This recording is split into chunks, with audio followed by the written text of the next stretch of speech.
Hello, this is Donna from Donna T Crafting, and welcome to the Giving Gratitude YouTube Hop, where we are giving inspiration and showing appreciation for your support. Don't forget to subscribe, like, and comment along the hop. Today I'm going to make a quick card using the Sizzix Flowers Layered Stencil Set. This is a set that I had wanted for such a long time, and I finally got it, so I'm going to make my first card.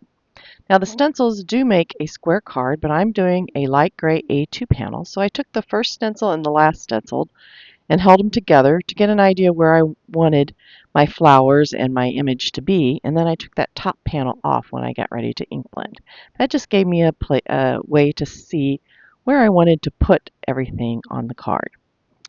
I'm going to do the first two flowers, and I'm going to use Altenew inks. My first color that I'm using here is called Coral Bliss. It is a very pretty coral color, and I'm doing it just on the left-hand side of the flower. I did speed up my ink blending, so my hand doesn't normally go that fast, but just to save time, I sped up the ink blending. The second color I'm going to put on here is a light pink, and it is called Pink Pearl. So I'm going to blend that into this. And as you see, when I do my blending, I just kind of go in a circular motion. I also go back over the area that I've already done just so that it blends well together. This is just going to be a very small area of the flower in the center, and we're going to add some layers over the top of it, so you're not going to see a whole lot of this lighter color, but it's going to be a good transition into our third color, which our third color is Altenew's Orange Cream. So that's going to go on the right side. It's again a little bit darker, but not quite as dark as the Coral Bliss at the beginning. So I'm going to put that on the right side. And as I finish this up, you will see I had a glitch in my recording. I had something come through and it stopped my recording. So I didn't get the next two layers, but let me explain the next two layers. The next layer is giving the highlights on the flower, and I used Altenew's Autumn Blaze. Then the last layer is the centers and the stems. For the centers, I used Altenew's Velvet, and for the stems, I put some velvet down and then came back with some mahogany bark as the color. So I did those in much the same way as far as blending, and went ahead and finished off the flowers. The last layer of this stencil is really what drew me into this stencil, is all the splash of color on the side. And for this, I'm going to use a gradient going from like a pinky purple up to a blue. And I'm starting with Altenew's Razzleberry. It's a beautiful pinky purple color. And then I'm going to go straight from there into kind of a bluish purple, which is called Hydrangea. And that makes a beautiful color to transition up into the blues. The third color I'm going to use is called Persian Blue. And one thing I want you to notice with the Persian Blue, I have this little part of the stencil that kind of comes down, and it's only attached in that one little area. So you have to be really, really careful around it. So I always come from the top where it's attached and come down. I can't come from the bottom because my brush is going to go up under it. So I have to be really careful around that area.